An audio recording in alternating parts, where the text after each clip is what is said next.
Yes, noneho uje kugura moto yawe. Hari ibyo usabwa kuba witwaje kugira ngo baguhe moto. Utazaza wenda bakagusubizayo cyangwa ugasanga utaye umwanya wawe, hari nk'umuntu uza kugura moto avuye nko mu cyaro cyangwa se ahantu kure kujya gusubira gushaka ibyo byangombwa ugasanga biramugoye. Tujye kureba ngo ni ibihe byangombwa. Ikintu cya mbere no kuba ufite amafaranga. Utazazana ibyangombwa gusa, icya mbere ni amafaranga. Ese ni ibiki umuntu aze yitwaje kugira ngo abe yabasha kugura moto ya Spiro?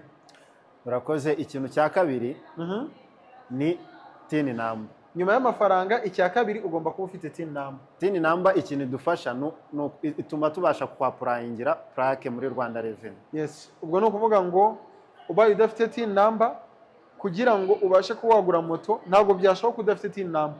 Ubwo unyarukira ku mukozi wa Rwanda Revenue akagushakira tin, ukambwira icyo ugiye gukora, noneho ukaza witwaje tin number. Icyo ni icya kabiri. Icya gatatu ni photocopy irangamuntu yawe. Ugomba kuba ufite photocopy indangamuntu nk'umuntu uje kugura moto. Yes. Icya kane ni agafoto ka passport.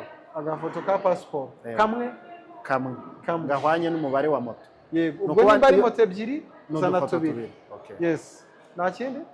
Ikindi ni ukuzana ibyo byangombwa byose tukakwakira tugatangira process yo kukwapurayingira. Yego, nta kindi. Ubwo ngubwo uraza, iyo umaze gutanga ibyo byangombwa baguha account number uri buze kwishyuraho, ukagenda ukishyura, ukazana bordero, ubundi moto yawe nyuma y'igihe bakubwiye ukaba wayibona.